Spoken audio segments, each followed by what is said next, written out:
Hello out to all you wonderful people. This is Andre the Game Idea Guy. Thank you once again for lending me your time and your ear and listening into another video from me. And I'm going to be talking about PS4 games being introduced in the PlayStation Now. Honestly, I'm not surprised. I actually kind of thought that this was something that they were planning on doing in the long run. I actually thought they were going to do this from the beginning when they launched PlayStation Now on PC anyhow. So, to me, this move is nothing to be shocked about. It's nothing to be agitated about. It's nothing to worry about because this is the natural progression for where Sony was going.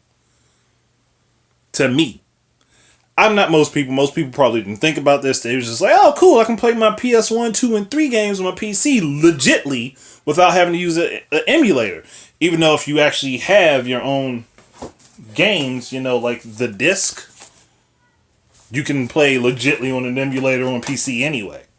So, and that might actually turn out to be cheaper than paying for the PlayStation Now service in the long run. I get the PlayStation Now service itself is more of like a convenience thing, like where you're paying the extra money as a convenience fee in order to use it. Me, I don't really give a fuck about a few minutes of convenience as opposed to being able to permanently keep all my shit. That's just me. I'm different from the majority, apparently.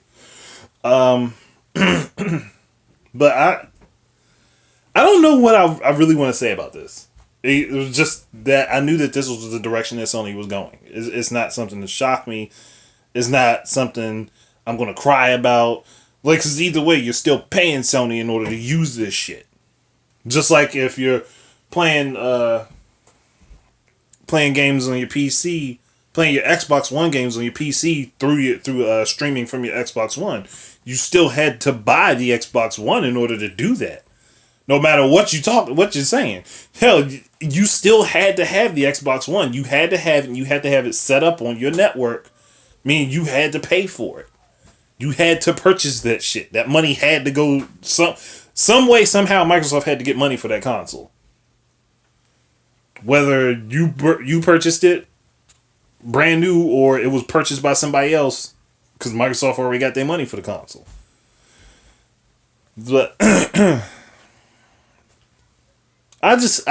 part of me is like wondering if this is going to be one of those type of things that backfires on them. Though, I personally I hope it doesn't.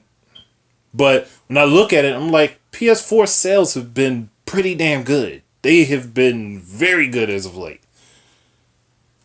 Do you really want the possibility of hampering that for the subscription service?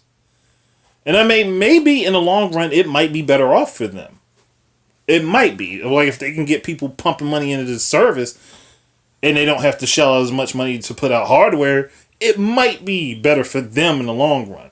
Because I remember, like, a long time ago, well, not that long ago, but when PlayStation Now was talked about originally, I could have sworn they talked about having a streaming service for PC and planned on having for PC, your consoles, and any Sony smart TVs that they put out, where the TV could come with the PS4 controller, and you could just play the games off of it without having a need for extra shit, like maybe outside of a hard drive to store all the fucking games on it. Unless, again, streaming service. I wasn't thinking about that when I said it. Strike that one. Now, I mean, if PlayStation Now became a thing where it was like a Sony client, like Arc Games is a client, Steam is a client, or like a Origin is a client. Nobody really likes, or you pay. Yeah, you do pay to play. Play. Tongue tied as hell. But if they had an online client where you could download the games, that might even be better for people. Where you could just download the game to whatever you were using it on. Like, give the ability to use the streaming service, but then you could also download the games through a client to your PC. Doesn't shock me. It wouldn't shock me if they went that route. Hell, that's what Windows 10 basically is for Microsoft. It's a client within their operating system that allows you to play their games or games that are on their platforms. So this shouldn't shock people. It should not be a surprise at all.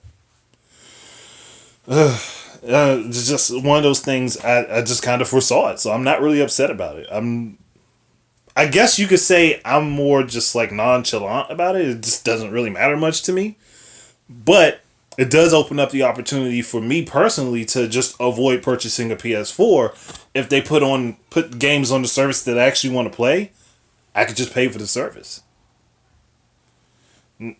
as long as they get their issues fixed. Because I've heard some things about PlayStation now having some issues when it comes to streaming.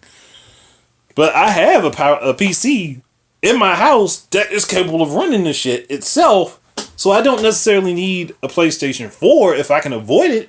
Personally, that's fine with me. Though, then again, in the long run, I might want to get a PS4 because I'd rather have physical copies of my shit and be able to play it at home. That way I don't have to worry about internet going out or anything else of that nature. But that's just me. Thank you guys very much for listening. Keep your eyes and ears out for more stuff from me. And until the next time, enjoy your games. Peace out.